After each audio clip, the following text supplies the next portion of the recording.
Malaki. Lagyan natin ng oil.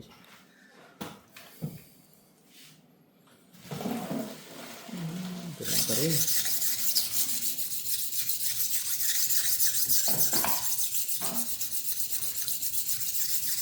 Makinis na to. Masyadong makinis, pero at least parehas na process pa rin. Hindi mo kailangan gagawa ng burr. Yung dito sa dulo, simula, papunta sa heel, o kaya dito sa heel, punta doon sa tapos titignan mo. Yan. Dito ulit.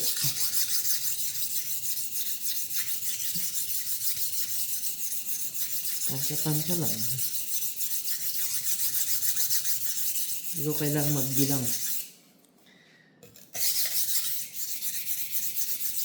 Ganito lang.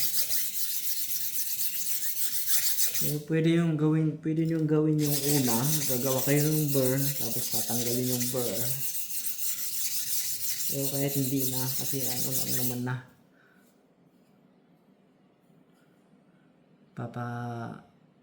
Kinisin mo lang yung talim. So, mas madali kasi pagka gagawa ka ng burr. Tapos tanggalin mo yung burr.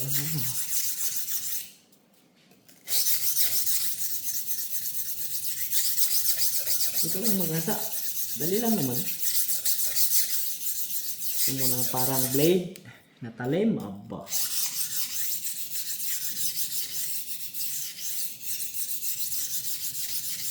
Asahin mo ng makinis.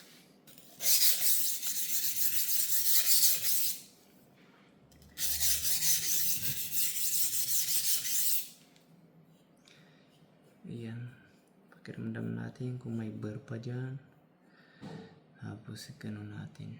Okay. Pwede na.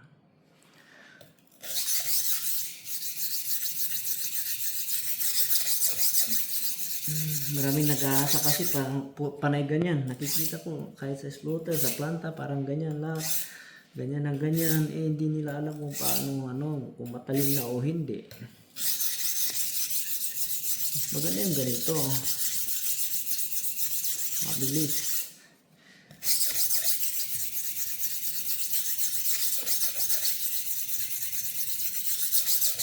Finishing stroke mo na lang itong ganito. Alternating stroke.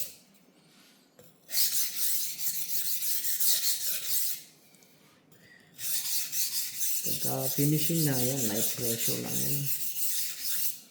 Gawin mo.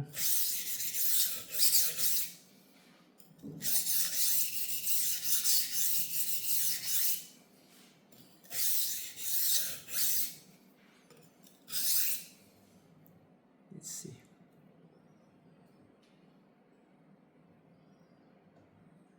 Pwede na.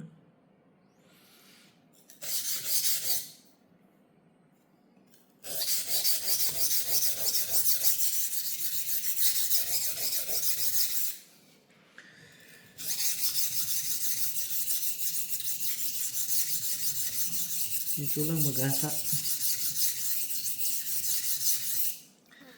Mahirap kasi pag puro kutsilyo natin. Ako.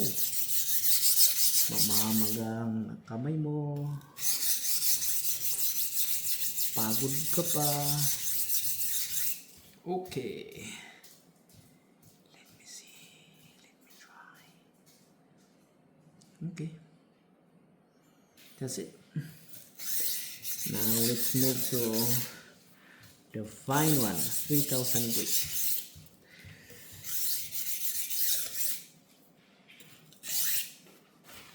So, ganito lang mag-asa. Maraming iba-ibang paraan pero ito ang ginagawa ko. At least makatulong sa mga hindi pa marunong. Yan, mag-gloves kayo kung gusto niyo mag-gloves. Para iwas hiwa. Ganyan. Pakiramdaman nyo dito. Ganyan, oh. Yan, ganyan nyo. Kung walang burr dito, tapos iganon nyo sa kabila, walang burr. Tapos pagka igaganyan mo sa gitna, sa may edge, Gaganyan mo siya. Yan. Gaganyan mo siya. Sasabit siya. Kumbaga, igaganyan mo sa kuko, sasabit sa kuko. Gaganyan mo. Sasabit siya. Pwede na yan. Mag-move na tayo sa sa makinis. Okay.